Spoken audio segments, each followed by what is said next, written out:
Hare Krishna.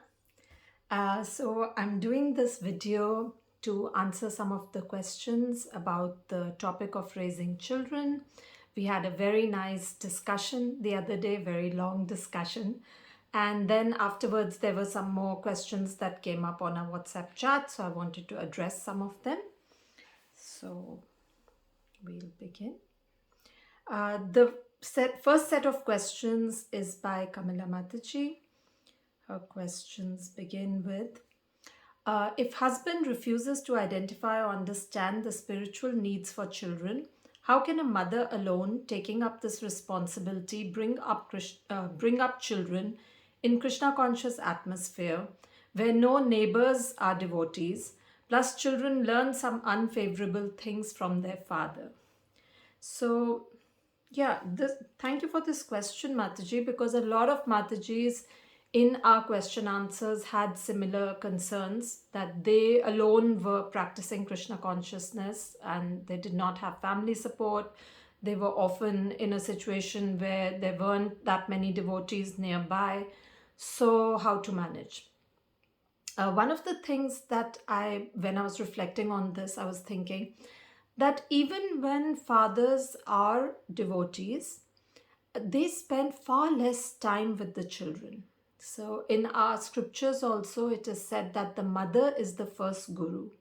And it's also seen practically that actually the mother is the one who's imparting a lot of values and teachings to the children because she spends maximum time. So even, of course, it's ideal if the father is also a devotee, he'll be more supportive of doing Krishna conscious activities. But if you see practically, a lot of times the fathers are away from work and it's the mother who has more time to spend with the children. So one thing is that in one sense it does not make such a lot of difference, especially when the children are young. It's a little different when children are older because yes, then one, they don't have that much time to spend at home. They are there in the evening and then both parents are there and possibly they will get more influenced by the father. And another thing I noticed, of course, speaking generally, is that fathers tend to spend more time with the children as they are older because they can connect with the children more. And when the children are very young, they are, they don't have that ability to connect with very young children. Again, just speaking generally. So the first thing that I want to emphasize is that the mother actually has a lot of flexibility in how she wants to bring up her children, and that should be used. Of course, it is also a great responsibility, and I think that's what Mataji was asking, that it becomes a bit much if it's only coming on the mother's head. But what to do? If we are in this situation, then you should wholeheartedly shoulder the responsibility, be enthusiastic, because actually this will help us in our Krishna consciousness also, whatever we do with our children. Because what happens is we can only give Krishna consciousness to somebody to the extent that we ourselves are Krishna conscious. So that inspires us to be better devotees. And of course, it doesn't mean that we cannot explain things unless we ourselves have realized it. For example, we will be teaching our children that Krishna is God, we have to humbly serve him, things like this. And of course, ourselves, we are not 100% convinced of it because we know it theoretically, but practically speaking, we also have desires, attachments. So, but that shouldn't stop us because the message is pure and we understand it, accept it, and that's how we should convey it to the children. And often when parents ask me that how should we explain things to our children, I ask them, what attracted you to Krishna consciousness? This is true for preaching also. When we are preaching, whatever attracted us, it's easier to convey it in a similar way to other people. And the same thing for children, that whatever was the thing that convinced you, it will be easier for you to convey it similarly to your children. How was the philosophy explained to you? or if it was association that really helped you, then try to give the same to your children. So beginning with the mother being the guru, so we have to approach it like a teacher. So what a teacher does is she prepares for her class, and we should actually be very serious about this responsibility and prepare to give Krishna consciousness to our children. What does that mean? It means talking to other parents who we can see are bringing up their children very nicely. And this may be even that, okay, they are not Krishna conscious, but we see that their children are very well behaved. So we can observe how they are managing their children, and we can also ask them what they are doing right. So we can always take advice from senior grihasthas, from other people in our community or neighborhood, where we feel they are doing a good job of being parents. And then we can listen to so many lectures. I have constantly been listening to lectures on parenting, by parenting or giving Krishna consciousness to children. I've heard Shraddha Mataji, I've heard Urmila Mataji, I've heard a lot of other devotees who have very good experience. They've brought up their children nicely, and they've shared their experience. So, for example, Urmila Mataji really stresses on stories being a medium of conveying values to children, or moral lessons. So, this is very nice because it gives you a chance to share pastimes of the Lord and give philosophy along with that. So what this means is that we do explain that Krishna is God, but we also have to show them how wonderfully when he comes, how he demonstrates, how he protects his devotees, how much love he has for devotees. There are so many beautiful stories. So through stories, we convey the philosophy. And this is not just for children, it is also a preaching, it's a very powerful way to preach. And devotees have used it. Bhakti Siddhanta Saraswati Thakur used to convey teachings in story form. Srila Prabhupada himself, he has given many stories, small anecdotes, and there are actual pastimes which also convey the philosophy to us. Another very powerful way of conveying philosophy is through bhajans. Our Vaishnava bhajans are beautiful, they have so much meaning. So it's a very nice activity to do with children, that you do bhajans together, and then you read out the meaning, then you can have a discussion. So all discussions should happen right from the time that our children are small, but they become even more significant when our children are a little older, because teenagers, they like to engage with things intellectually. So that's when all this is even more relevant. So we talked about stories. I think bhajans, kirtan is a nice way. In fact, anything that joyfully brings out the aspects of Krishna consciousness. So that's all very nice. So then there's also having classes with other children. So this is more in the realm of association. It's very important to give them association. So we had discussed that there are many levels to this. Best case scenario, if both husband and wife are devotees, they should seriously consider, and if they are able to, consider moving to a place where there is a devotee community. For example, in India, in places like Pune, and I think Bombay also has, in certain places, a lot of devotees staying together. So in this way, there are many cities where there is a particular area where a lot of devotees stay, so you can plan to go there. Even outside of India, in the Middle East countries, I've seen that devotees have very nice congregations. They're practicing very nicely, so their children get good association of other children. And there was one place I was trying to remember, that was San Jose in America, where I saw a lot of a few families are together they're all homeschooling their children. Children seem to be of similar age, and we were there for a festival, and I noticed how children had very nice friendship amongst each other. So we had discussed this last time, that having good friendship is very essential. If you can give your children association of devotee children and they can develop friendship, that's very, very valuable for them to be confident in their own identity as devotees. So we had discussed a bit of this. Janeshwari Mataji had shared how in her community in America where she's staying, she noticed that there are a couple of girls who have very good friendship and they've grown up very nicely in Krishna consciousness. They are some of them are married and now are practicing nicely. So we found this was a key thing. If your children can get association of other devotee children. Okay, so if you're not in a community, at least occasionally try to go to the temple for programs. Once a week is ideal, or more often, and then also give them association.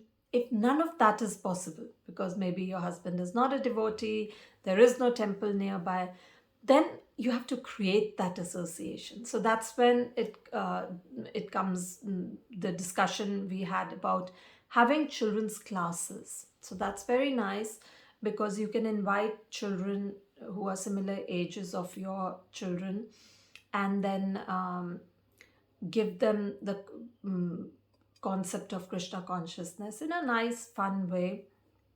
So that way your children will also be inspired, and it's good preaching, and you are creating that good association for them.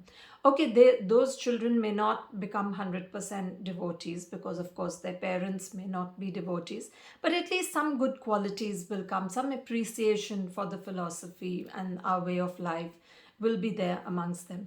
Like I remember when I was preaching in, not I was not preaching. We were living in Dubai, and I had this small class of inviting children from nearby houses. And one of the mums called and said that, my child has stopped eating meat because he says Krishna doesn't like it. So very simple way we can tell the children. I'm not sure that mother was appreciative. She was just a bit surprised. The child was very small. But in this way, you see, if the children are convinced of these things, then how it can actually transform the family also. So in this way, we can create that association. That's very nice. If that is also not possible, then there are a lot of online classes, I believe. So there are devotees doing this service, so your child can join the online class. We have to be a little discreet about this, because I know some parents shared with me that they get bored. So we have to see who's conducting the class. Sometimes online does get not that engaging. So it's an option that you can explore. I'm not very familiar with it. Shraddha Mataji gave us very nice tips on having a children's class. So I'd just like to read those out about how she's conducting the class. So that was nice.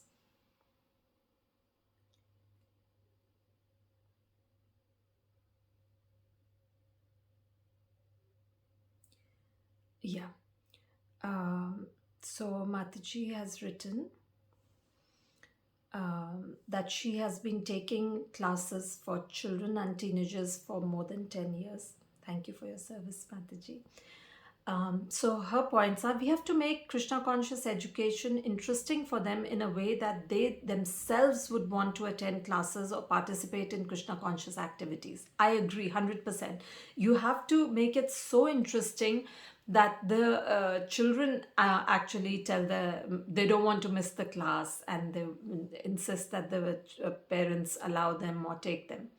So, for example, we can't make them sit and chant around. That's too boring for them, and they might do it once or twice, but after that, they will find ways to avoid attending the class. Instead, we can get them to do a short kirtan by giving them different responsibilities like playing kartal, leading, etc. So that's a nice way of first inspiring children, just doing kirtan.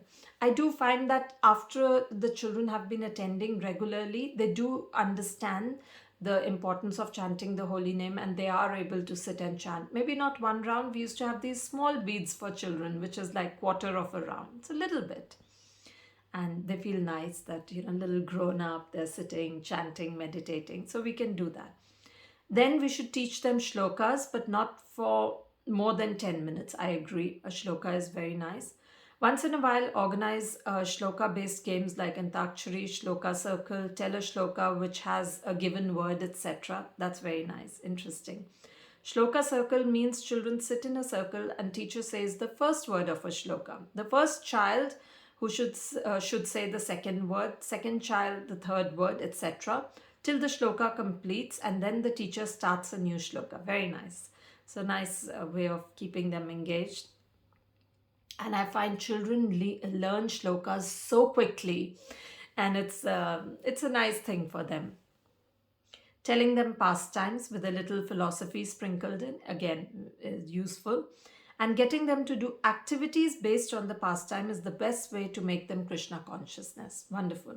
Activities can be coloring crosswords, quizzes, word search, maze, join the dots, match the pairs, rhymes, etc. based on age. So 100% I agree with Mataji. So when I said you as a parent have to prepare, that you have to look out for these resources on the internet. Mataji very kindly has given us a link to those resources, which I can put in the description of this video. And also, whenever I would go, we were outside of India, whenever I would come to India, Vrindavan or Delhi temple, I would pick up all the children's books that they had, because there are such nice illustrations, there are some cartoon books. So anything connected to Krishna consciousness, puzzles or toys, because when the children are small they like little dolls, so they would have gopi dolls and so many things. So all this, get resources which would be interesting for the children and also help them be Krishna conscious. So Mataji has mentioned this nice point. Then organizing Krishna conscious game day or a craft day once in a while. Example, once a month makes it interesting. So I would also do this for children's classes. Like once we had making a collage on a particular theme. So there were two teams and then they have to get material or pictures and make collages. So that's really nice. And, doing some coloring, some craft, depending on the festival. I know devotees have made very beautiful pictures, or if Karthik is coming up, some diyas, things like that, connected to a particular festival coming up, some craft activities. And then getting them to perform dramas on festival days is also a good way to keep them motivated in Krishna consciousness. Dramas is amazing. It's really engaging for the children. You can get children of all ages involved. You can get them to write, the older children to write the script, to direct the drama. So like I said, you can get all ages involved. You can get the parents to do the costumes, help with the props. So drama is something where you can really convey Krishna consciousness and keep children engaged. So very nice. Mataji has given the resource. She said initially when we were taking classes, the major problem was availability of teaching materials. Same, even I felt the same, and I would scout on the internet for whatever I could find. So over the years they have collected, which I will put in the link. And she also said about teenagers that the approach is different. She's saying that mostly she preaches to teenagers. They're the children who she already knows, which is important for teenagers. You have to have a one-to-one connection with them. I agree. It's very different for teenagers. This is really for younger children. For teenagers, what I saw a lot of devotees are doing, like in Dubai, they have a very wonderful congregation where all ages are engaged, and they started to have this festival, youth festival, in that the teenagers are making presentations. So they are in the preaching role. The youth who are connected to ISKCON or other people are invited, and the ones who are really they have grown up with these children's classes, or their parents are devotees, then they take the responsibility of preaching to their peers. So that's very nice. But if you have a small group, then there can be debates, presentations, Kamala Mataji was saying her child is interested in watching anime, so we had suggested you can explore if she can make an animation. I believe a lot of tools are available online these days. So something like this, engaging them at their level, things that are intellectually also satisfying for them, and they are Krishna conscious. So these were some ways of how you can create that association. So our point is that we want to give Krishna consciousness to our children, and it's so much nicer if there are other children involved. So those are some things for us to keep in mind. Of course, then the question comes up that, which some of the Matajis raised, that they came to Krishna consciousness when their children were already a bit older. Some are quite old. So, how to convey all these things to them, because they have grown up in a different way, and they find that suddenly their mother is being a bit radical, or some of them say old fashioned, that I don't agree with all these things. So, well, you do the best you can. Sometimes it helps to get other people involved, get other Matajis, or some vibrant youth preachers, so that they can talk to the children, and or you can sit and watch videos together. I find that's very effective, because same thing, if you know uh, sometimes they don't listen to what we are saying directly, even if we are saying the same thing. But if they see a person who has a lot of following, and they say it, so they kind of give it more attention. So that's another way of doing it, that you indirectly give the message to them through other devotees. So that's one way of dealing with little older children. And still, at the end of the day, there's only so much you can do. If this is not taught from the beginning, it may be harder to convey some of these concepts to the children when they are older, but do your best. I feel at this point the most important thing is to have good communication with the children. So, right from the beginning, if you're very much involved in their lives, then it is much easier to convey your thoughts to the children, because that channel of communication is open. You listen to what they have to say, and they listen to what you have to say. There are two things that are important when we are communicating with our children and we are giving them attention. So, the first thing that happens is that there is a strong bond of love. We do feel that, oh, all parents and children, there's a bond of love. Yes, true. But still, there is a difference between the kind of bond that develops when we are spending a lot of time with our children, or if they feel that, okay, parents are there in the background, that all parents do fulfill, the basic needs of giving them clothing and everything else that the children physically need. But the parents who are there for them emotionally, that has a different connection, right? So that's why I really stressed on the fact that where it is very important for mothers to spend time with them, both quality and quantity, we discussed this. So it's such a big responsibility. And if we do want to fulfill it properly, we should be prepared to give a lot of time to communicate with the children, be there when they come back from school, talk to them about how their day was, and so on. So, this bond of love that develops, then the children are anyway more receptive to what you have to say. So, then even if you're telling them to do things which they ordinarily would not like to do, they would still not say no to you. So that was one reason of why we want to, be there for the children and give them affection, because then automatically the children would be respectful, in turn dutiful towards you. That's one thing. And secondly, naturally, you have to invest time if you want to convey these things. You can't suddenly just once a day say that, okay, this is our philosophy, because philosophy also has to be explained in a very practical way when we are seeing day to day what they are going through.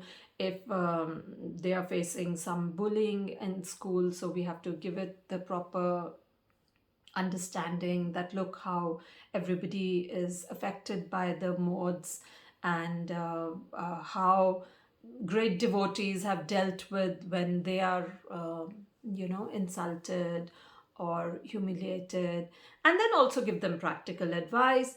Or if something else bad happens to them, then to say that, see, as devotees, Krishna is reducing our suffering, so we should be grateful. If something good happens, then we should again say that how merciful is Lord Krishna. We don't even think about him or, reciprocate with him, but he is giving us so much, much more. So, like this, in small chunks, we have to give Krishna conscious philosophy to our children, and that will only happen when we are actually there for them. So, I was hearing one podcast of a psychologist, and they said that we can't expect to be there for the children on our terms. Like, it's not that I have time in the evening, so that's when I'll give time to the children. But it may be that your child required you earlier when he came back from school and there was something disturbing him, or he's just not feeling well, and then they have to handle it themselves because the parent is absent. So therefore it's very important for us to be physically, emotionally be present for our kids. So that was a long answer to the question. That's why I thought I'll record it, because these are topics for which we can't give very, just one line answer. Mataji's next question is how to imbibe taste for chanting and reading too in kids and teenagers. So, yeah, this is a difficult one because chanting is a hard thing to do, even for grown ups, because that's the one thing in which you are not engaged as such. In kirtan it's very nice, or you're doing something, but in chanting you're just supposed to sit and chant, and that's when the mind troubles one the most. So try to, my suggestion was that try to do it together. Like, don't just say, Acha, do your rounds and then we can do this activity. Try to sit together and chant. That's a nice thing. And more than that, it's very important that we explain to the children why chanting is important. So we need to give them the backstory about, like we were discussing, that how to explain to them through pastimes who Krishna is, what a nice person he is. Teach them the shlokas which say Suhrida Sarva Dehinam, like he is the best friend of all the devotees. That's a very nice thing to tell children, because they have all these things about best friend, and there's groupism sometimes and they feel left out. Almost every child goes through that at some point or the other. So that's when we need to emphasize Krishna is your best friend, like that. And we also tell them that it's important to develop that loving relationship with Krishna, and how we want that we develop that love, and at the end of this life go to that wonderful place which has no misery, no gossip, no unpleasant feelings. So whatever is troubling the children at their level, we say how that place is very wonderful. And what is the way to go to that place? In this yuga, it's chanting. And we can say how in the other yugas there was a lot of tapasya. We can tell them stories of that. But although Kali Yuga has its fault, it's also a nice thing that you can chant anytime, anywhere, and get this wonderful benefit of having a love for Krishna awaken in your heart. So give them a little bit of why it has to be done, explain to them these things at other times. Not that we tell them to chant and then we are trying to give all this. So try to gradually inspire them to do this. I remember my children were chanting and they would do on and off, few rounds, few rounds, few rounds. And at one point, my husband became very serious about it. And he said, we should all get up at 3 o'clock and do it. And we were on vacation, so it was possible to do that. And so the children were, of course, reluctant. And that time I sat them down and I asked them, are you serious about being devotees? And they said, yes, we do want to be good devotees. And I said, well, this is the only way. So sometimes we just have to really emphasize it, how important it is. And so that's when we were chanting together as a family. It was very nice. So my point is that sometimes we miss the connection of how important chanting is, and then we miss conveying this to the children. So that may help. And reading is it's there are so many ways of doing it. It's that you can give a little passage to the children. I know how my husband tricked me into reading Srila Prabhupada's books. He said that he's traveling, and he would like me to summarize certain things. This was before I was full on practicing. So I started to read just for the purpose of giving him a summary. I said, okay, I'm just telling you. I don't agree with it, but I'm telling you. But Srila Prabhupada's books are so powerful that it convinced me. So in this way, we can also transcendentally trick our children by saying, by telling them that, can you just read this much and tell me what Prabhupada is saying? Or we can just get them to read and present to us as a family. So that's also nice for children, and appreciate them. So the topic of the discussion we had initially on this was how we must give love, affection, attention to the children, and appreciation. So if they are actually doing these things, just be sure to tell them that how nice it is, and encourage them in that way. So that's one way we can get them to read, just small chunks, just a little bit, read one purport, have a little discussion. You can add to it your realizations. So nice way of giving Krishna consciousness to the children, getting them to chant and read. So do it in small doses. Next, Mataji asks, mechanical dealings with deities versus serving the Lord with love. So I had mentioned this, that Arudha Mataji says how she found herself in America, and she didn't want to send her children to the regular schools because of so many reasons. She started homeschooling. And well, it's fortunate she had two sons. So that's another thing. If we have more children, they have each other's association. And then a lot of time they were spending on serving their deities. And she said the children had responsibilities to do that. So that's very nice. And Mataji is asking, but how do we inspire them to do it with love? Again, the topic, the point of giving them philosophy before we give them these services. So how we have to keep on explaining to them that this is not just just a lifeless thing that is at our altar. It's actually Krishna. He's actually reciprocating. And we can inspire them to offer their obeisances before leaving the house. If they are upset, we can encourage them to talk to the deities. And that will happen if they are already serving the deities, that they can prepare something on weekends. You can tell them, why don't you prepare something for deities? Or if we are off the altar, that's a very nice time. We can get the children involved. Tell them that, no, I don't want to approach the altar. Why don't you do the service? So in this way, we can get them to do the service, and also kind of convey it to them that this is actually Bhagwan, and how merciful he is that he comes in this form to accept our love and offerings. So we can,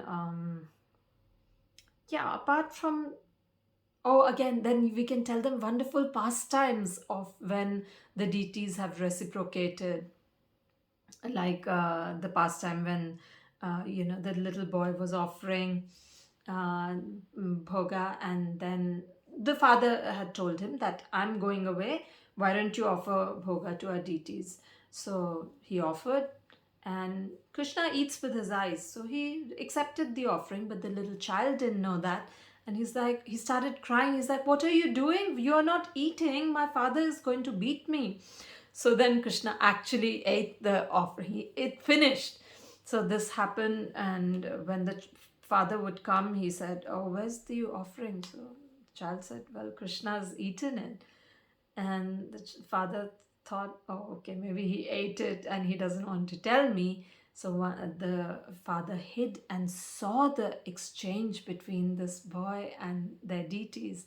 So that was very beautiful. And of course, there's the pastime of Sakshi Gopal, where the Lord was witness to the wonderful vow that yes, you can marry my daughter.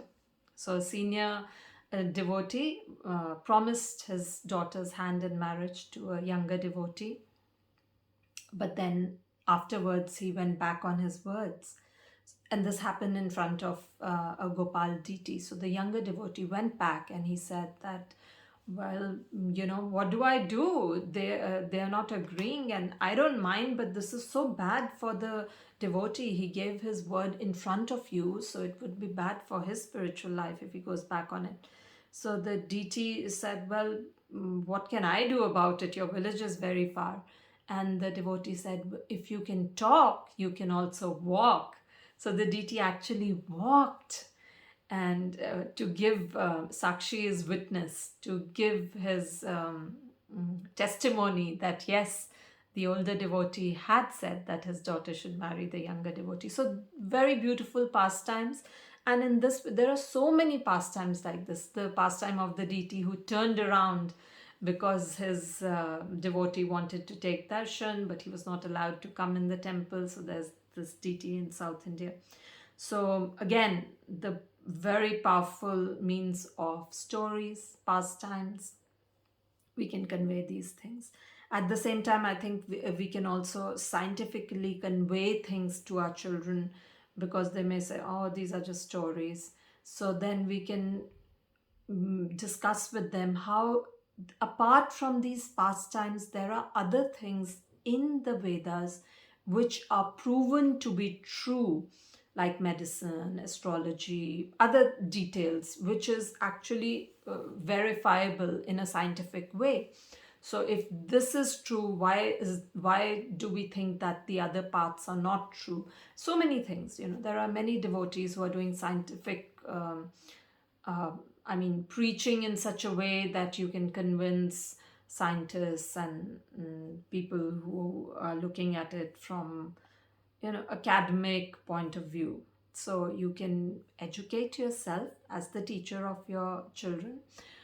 You can pick up these nice videos and then sit together with your children and see this. So we have to convey the philosophy in a way that, depending on the situation of our children, if they're very young, the best time to give all this to the children. So we shouldn't lose this opportunity. If they're a little older, then you may have to do it in a slightly different way. So these were some of the things that come to mind about how to inspire the children to serve the deity with love, which is a very important aspect, doing service.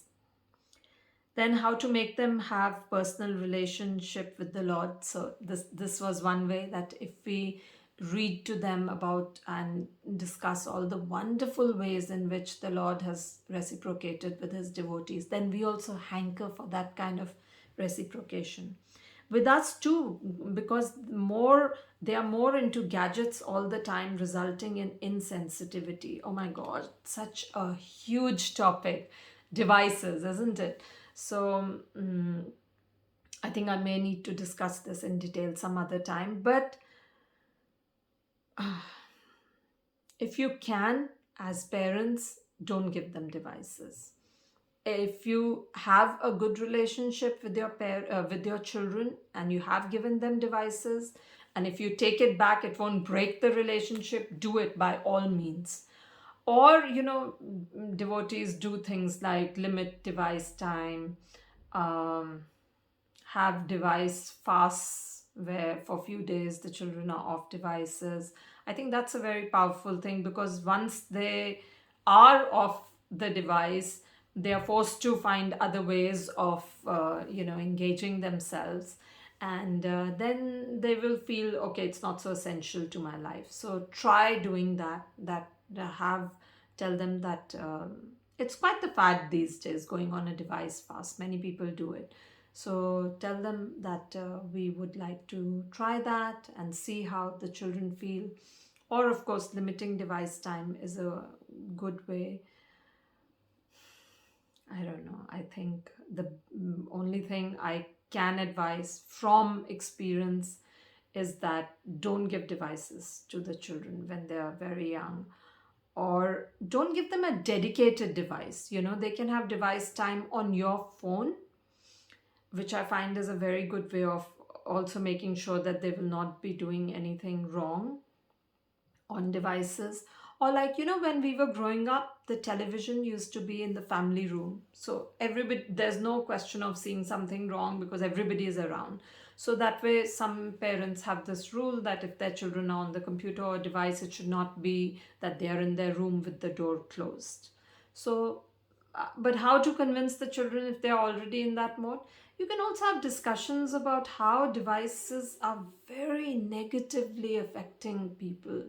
There are all these horrifying accounts of when children have taken very extreme steps, and these were perfectly normal children, but they start spending more and more time on the device. They go down some rabbit hole, some bad part of the internet, and it affects them so much because children get so easily influenced. So you can discuss these things with children and tell them that it is designed in such a way that even grown-ups get addicted. So what to say of children, that you don't want to be so dependent on something external.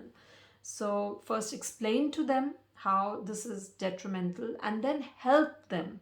Not that you just tell them, don't do this. Engage them in more positive things. That, okay, have you done your homework?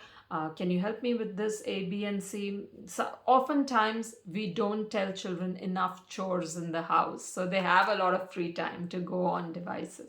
Especially in India, where we have people helping us to, clean the house, do the dishes, and all that. There isn't that much to be done, but still, there's always work in the house. All mothers know that, getting the laundry, folding, tidying, cleaning up afterwards. So please do not have a full-time maid in your house. Engage the children to do work, which is good for their mental peace also. Less device time, less free time. So keep the children engaged. That's one suggestion. How to have a relationship with them? Again, it comes down to being there for them, communicating with them. So throughout, if we do this, then it works even when they are teenagers. It's not going to happen that, when they are younger, we think, oh, they're very small. What conversation can I have with them? No, please have conversations with your children. Be aware of who their friends are, what they're doing, what happened at school, and then that becomes a routine that they come home, they discuss what happened with them. They will discuss aspects of your life. And of course, very important, don't be too judgmental. Don't, when they say that, oh, so and so is like, one of their friends has a boyfriend, don't be like, oh my god, that's really terrible.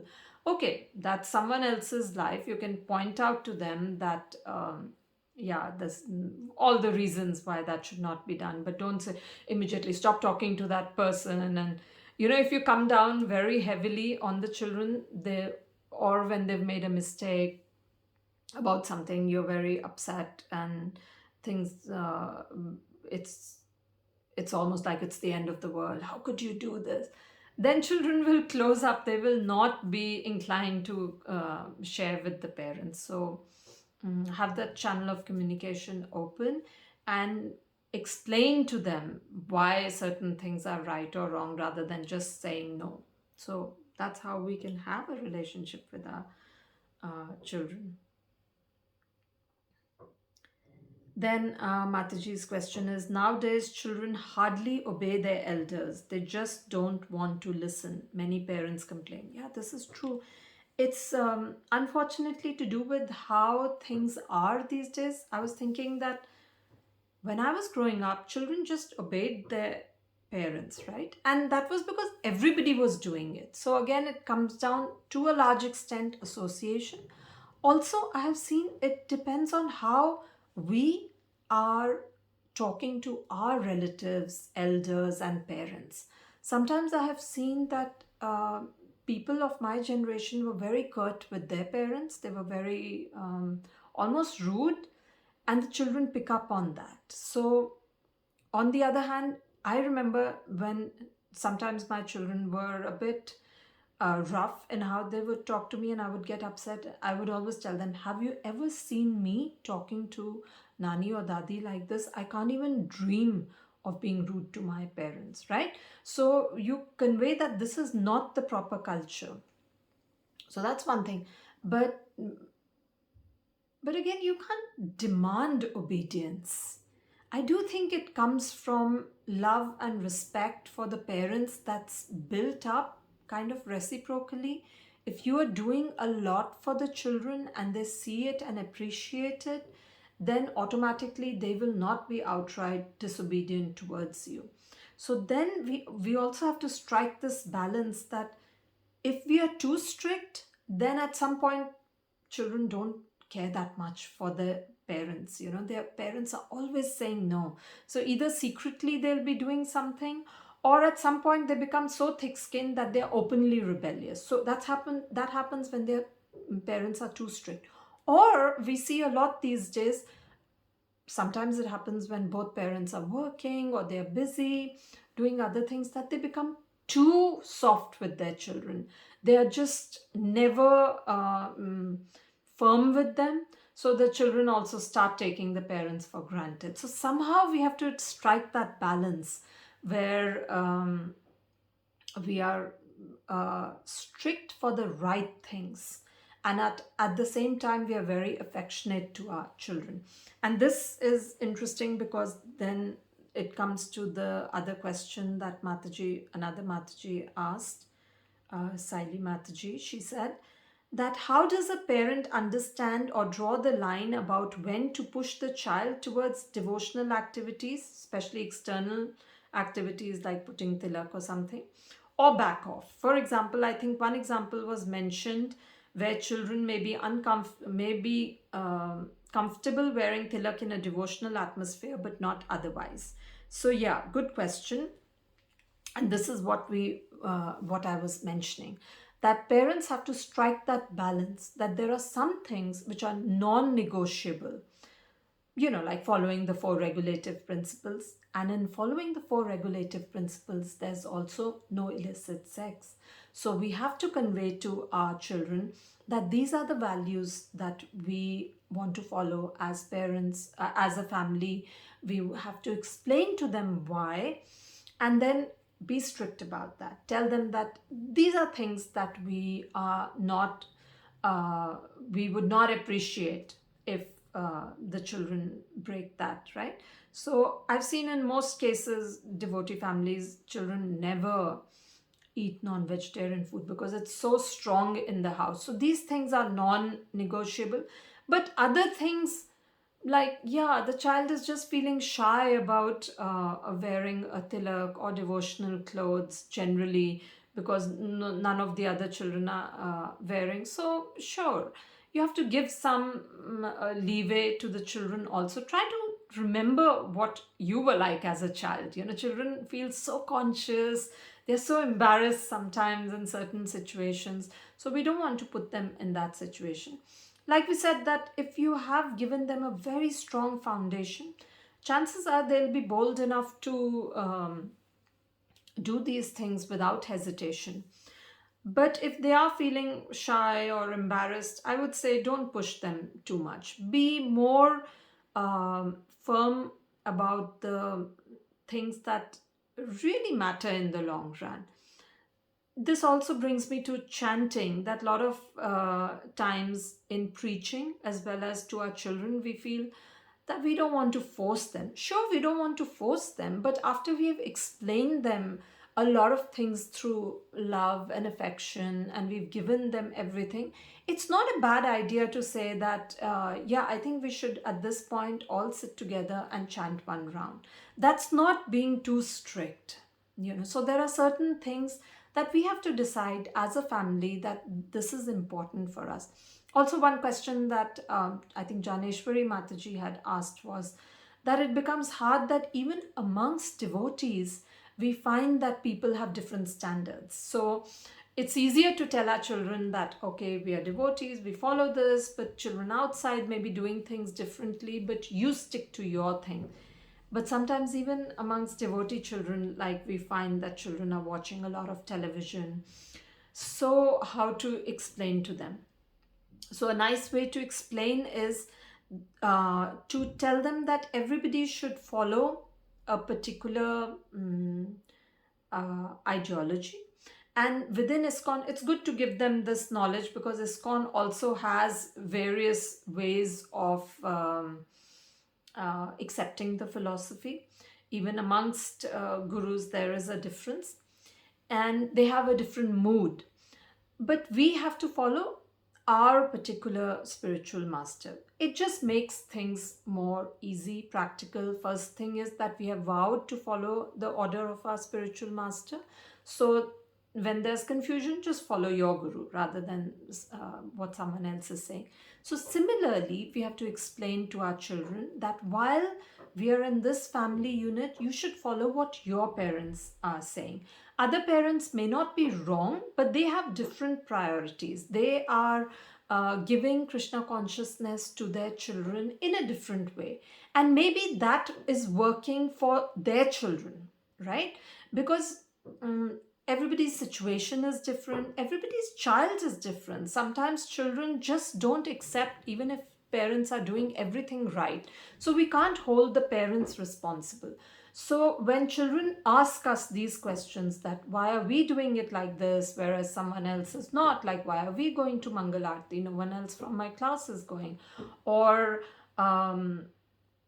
why am I not allowed to go to this party because there are boys and girls, other devotee children are going. So we can just tell them these are our standards, and it is these are our reasons. It's best that we follow these things in our family. At the same time, please be careful that we don't inculcate the habit within our children to be critical and judgmental of other devotees. We must explain to them that it's a different approach. They are not wrong, but this is what we are following as per our understanding of Srila Prabhupada and our Guru Maharaj. So you should follow what we are telling you as parents. So that was the aspect of when we see different standards. But coming back to the question, what we should be strict about and what we shouldn't depends on case to case basis. You are the best judge because you know your child best. There are some things for which you can be firm, and parents are firm all the time. They say, like I gave the example, if somebody wants their child to go to IIT or prepare for IAS, so much effort they will put in. They'll put them in tuition classes, and from the beginning they inspire the child, you must do well and this. So similarly, we can inspire them to do exceptionally well spiritually. Just like parents say that मैं तो doctor नहीं बन पाया पर मैं चाहता हूँ मेरा बेटा बने. So we also tell our children that we want you to be even better devotees than we are. Sometimes I tell my children that actually I'm counting on you to become the good devotee, because then you can carry us, your parents. So in a nice way, not that we are putting so much pressure on them, but explaining to them that yes, we have these aspirations for them and why not. So in that way, you have to know what is appealing to your child, and know that what are other things which they will just not accept. So don't push them too much. It's better to inspire rather than force. So that was one thing. Decide, maybe little things you can let it be. It's more important that in their heart they become good devotees, which doesn't mean that they should not practice that. Oh yeah, in my heart I accept Krishna, but I'm not chanting, not doing kirtan, not doing any service, not reading. Sometimes people preach like this, that it's all right, that no, not like that. I remember Kratu Maharaj used to say that just like people count their money, it's not that, yeah, I have some money in the bank, I don't know how much it is, or yeah, I'll go to the market without seeing how much money I have in my purse. No, people know. They know what's their economic status, how much salary they are getting, how much savings they have, all that, right? You count your money. So in the same way, when you're praying to Krishna, you're chanting, why would you not count how much you're doing? What's the harm in that, keeping count? A lot of Matajis say, I just chant when I'm doing my chores. I don't keep track of how many rounds. And Maharaj said, we should keep track. So we should tell our children that these things are important to do in a regulated way. I did talk about having a regulated routine for the children in another class, so maybe I'll post that class also. Okay, then we have questions by Nitigata Mataji. Very nice questions. She said that she has two toddlers, very young age, and one child is often hitting the other child, and her family members told her that she should scold this child because she's being violent to the younger child. And she asked that, is it okay to hit the child? That was her question. In such situations, should we punish a toddler by hitting or shouting to correct their behavior, or is it better to continue with patience and love? Srila Prabhupada has mentioned that till the age of 5, children should be given only love and discipline can begin afterwards. How do we apply this practically when elder child is harming the younger one? Janeshwari Mataji also asked me a similar question because she also has young children. That what does it really mean that at below the age of 5 we should give them a lot of love?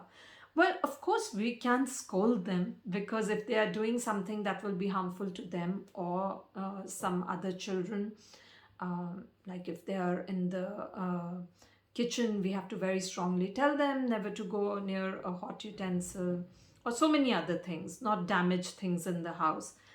But hitting, no. I would say no. They're such small children. They really don't understand. Maybe sometimes, just a rap to immediately tell them what they're doing is wrong, but never out of anger. That's one thing. When we are scolding or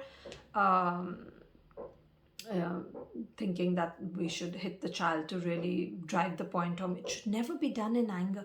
So what to do if you see something and you're angry? First, take the time to calm yourself, and only then kind of interact with your children and try to deter them from doing what they're doing, because we are not the best people when we are angry, and it can be really not nice, not pleasant to the children. So try to be calm individuals firstly when dealing with children. And small children, they're so small, they don't know better. That's why, yes, correct them, but not very harshly. Not by giving punishment that, okay, now go and stand there, this and that. Just explain to them. Okay, if you've explained nicely a few times and then still they are continuing to do it, you can be a little strong. But for Mataji's case, the child was so small, just 2 years old. So hitting, absolutely not. And scolding for the fact that they are jealous of the younger sibling, it's a whole different case. Sibling rivalry generally happens when the older child, especially when they are young, is feeling neglected. Suddenly, this new child has come who is taking all of mother's attention. So actually, this is where other family members should play their part. They should give so much attention to the elder one, because naturally the mother will be with the younger child. It's very important if mother or mother-in-law comes at that time during the delivery and afterwards, so that they can actually, it's more important that they focus on the elder child. So make sure that, or if nobody else is there, if it's just you with these two little children, then when the younger child is asleep, then spend time with your older child. Or Mahabhoga Mataji also gave very nice pointers on this about sibling rivalry when they are younger, that give responsibility to the she was saying, allow this child to help with the younger child, that pass the clothes, let the child decide what should we dress up the baby in today, and help the mom take care of this child. And I thought it's also important that you prepare this elder child that a new baby is going to come, and give them the role of the protector. Like tell them that now you have to take care of this child, and under your supervision, allow them to do little things for this child. Sometimes you can make them sit, put the child in their lap and say, okay, I'm just doing this under your supervision, don't leave them alone, but you take care of the baby. Or if the baby is sleeping, tell them, you just sit here, play close to the child, do your coloring, because you are keeping an eye. So in this way, if you give responsibility to the elder child and make sure that they understand that they have to protect the younger child, it can be a beautiful relationship. And also inspire them, oh, that this child, this baby is going to grow up, and then you can be best friends, you'll have so much fun together. I remember I had told all this to Krishangi, and when Gaurangi was a baby, she was so impatient. She's like, she's not playing with me. When is she going to be old enough to play? So of course it was nice when they were when she grew up, and they're very good friends. And Krishangi is so protective towards her sister. I always tell Gaurangi that she's like your second mother, and that's how it should be. How it was earlier when there were many children, the older children used to take care of the younger siblings, and that's when parents, when they were older, they could actually you know uh, they could also leave um, uh, their house and go for Tirth Yatra and so on, if there were older siblings. And even if the younger sibling was still in school, but the older sibling was already working, and they would treat this younger child as their child. So there was so much responsibility. There was such a strong bond among siblings. I know in my mother-in-law's case, she had many brothers, and they were always there for each other when there was some health crisis or any financial difficulty also. So always inspire the children. That I also tell my children that yes, it's very nice to have friends, but the first thing is to have that friendship amongst your own family, because your family will always be there for you. So sibling rivalry should be addressed. Some amount is natural. I mean, we do have, it's natural to compare. Even parents sometimes, to inspire one child to do better, they may say that, oh, look, your brother is doing this nicely. So again, be cautious when you're doing that. The children shouldn't feel insecure that, oh, you like this child better. So appreciate both the children for their good qualities, and then you can say these things like, oh, he or she is doing so nicely. Or like Janeshwari Mataji has said, that can we give example of other children doing something nicely? Yes, you can, if you first make sure that your child is secure, that my parents love me, they appreciate my good qualities, then you can make these kind of comparisons, but not too much. Like sometimes parents are all the time saying usko dekho, like appreciate what your child is, and also accept not all children can be perfect in all regards. We're not perfect, so why do we expect that our children should be absolutely the epitome of good behavior and good qualities? So so that was one thing I wanted to take up, which is sibling rivalry, not being harsh towards children. And again, be very, very selective about what you are being strict about with your children. And we did say that we have to transition from that 5-year period, then you go on to the next phase where we are more strict with the children, and that can't happen suddenly. Not that one day we are just affectionate, and suddenly we start being strict. There has to be a transition. So it's okay to be a little bit strict with younger children also, but mostly affectionate. They're so small. Then Mataji said, I often feel overwhelmed with managing both kids, because she was with her mother and now she's going to go and she'll be on her own. Household work and their health, along with my own sadhana. While staying at my mother's place, I can manage better. But once I return, I fear I will struggle to complete my japa. Waking up early seems impossible as both children wake frequently at night. How can I balance my sadhana with caring for them? So Very, very important question, because a lot of young mothers struggle with sadhana and children. My sincere advice is that please take care of your children and your own health first, because without that and having peace of mind, you cannot do your sadhana, and you'll be always kind of torn between the two, feeling guilty. No, everybody goes through it. His Holiness Bhaktivikas Maharaj actually mentioned that ladies used to take initiation after fulfilling their responsibility of taking care of children. That means, there's this 10-year period where we may have 2 or 3 children, they're very young. So at any point, there is one child who's very young and requires our attention. And only after that period, they would take the vow to chant 16 rounds. Anyway, I mean, that was also a period when people would chant 64 rounds, meaning that 16 rounds is not doable.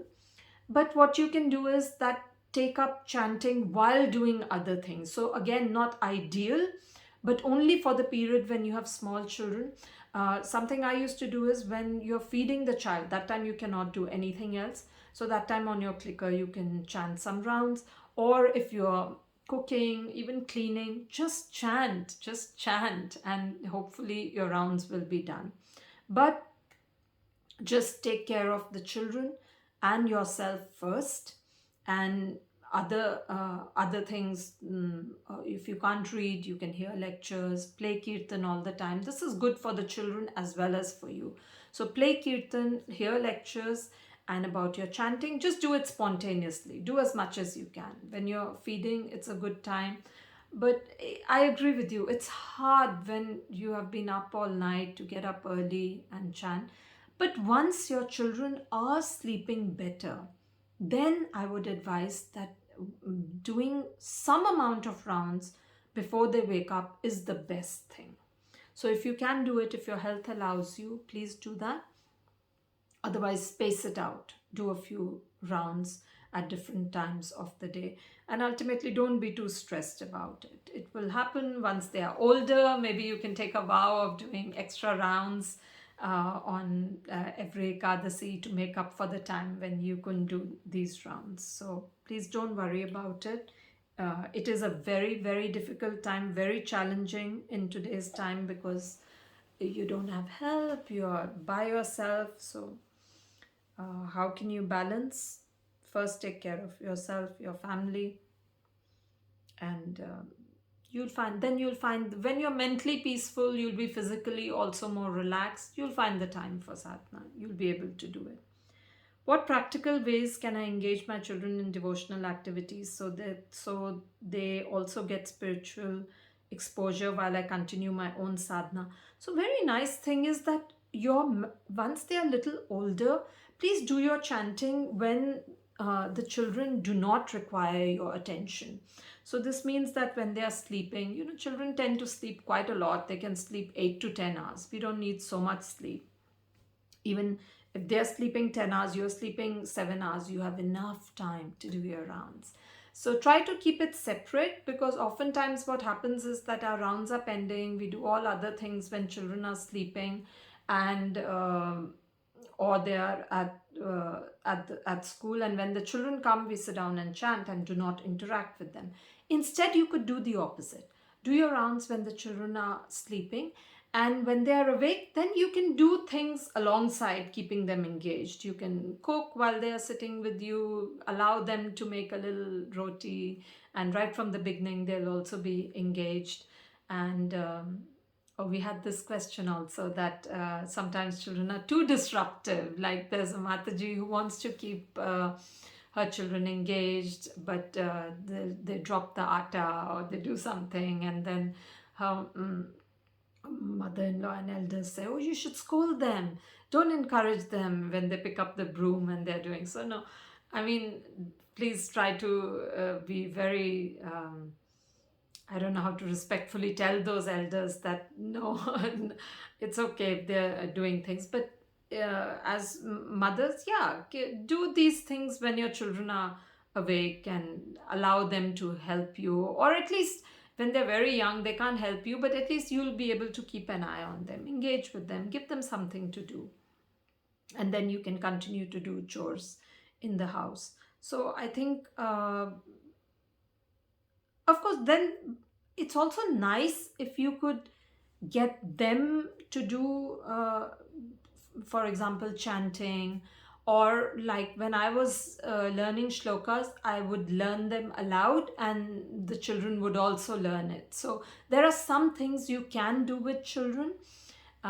So some amount of kirtan, of course, kirtan, arti, all these things you do have to do for your altar, and it's something that you can really involve the children. You can give them a mridanga. Even at a very young age, children love playing the mridanga. Or kartals. You can give kartals to the older child, mridanga to the younger child. Do arti together. It may not be perfect. It may be disruptive. The younger child crawls, does something.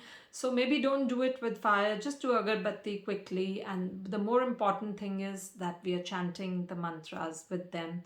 So in these things, you can involve the children right from the beginning. And all the other things that we discussed, stories, pastimes. This is your sadhana also, because we want to read about Lord Krishna's pastimes. So whatever efforts you are making to give Krishna consciousness to your children, it will definitely benefit you. And this is your service. You know, there's a famous quote by Srila Prabhupada. He said, if you cannot do deity worship, that's fine, because for you, child worship is important when the children are young. So, of course, Srila Prabhupada doesn't mean that we worship the child, but he means take care of the children so nicely and treat that as your service, because you're bringing up devotees. It's a wonderful service. So one should never think that, oh, my sadhana is suffering, because you're doing such important preaching work. Now, Srila Prabhupada said that even if I can make one person a devotee, my life would be successful. So here you have the opportunity. It's not that we have to be such big preachers that we bring thousands of people to Krishna consciousness. That's wonderful. But even if we bring one soul, that is so valuable. And here you have the opportunity right from the beginning, and you can give so much of Krishna conscious philosophy to your children. So this is your service. It's a valuable service, and it has been emphasized by Srila Prabhupada. So please never feel that I'm not able to do anything. I'm not contributing in the temple. I can't go for book distribution. And now that I'm a mom, all my services have stopped. No, such an important service has started. So you should be satisfied doing that. That's how you balance your family life and spiritual life, by non-differentiating them. As women, we have such a nice opportunity that staying at home, we can perform our duties and be Krishna conscious in a much easier way than the Prabhus, because they have to go out, they have to earn a living, they have to engage with so many people outside. Whereas here we have the opportunity, being home, being with children, such a loving relationship, and these are the people we have to inspire to be devotees, and we can do it in our own space, and we have the flexibility to make it very beautiful, the whole experience so wonderful that it benefits us and it benefits our children. So thank you very much for your wonderful questions. It's been so nice to contemplate on these things, discuss it with you all. And I'm sure we'll have many more sessions like this. I'm very inspired by how devotees are taking this responsibility very seriously of being mothers and bringing up our children in Krishna consciousness. Thank you for your service. Vancha kalpatarubhyascha kripa sindhubheva cha patitanam pavanebhyo vaishnavebhyo namo namah. Hare Krishna.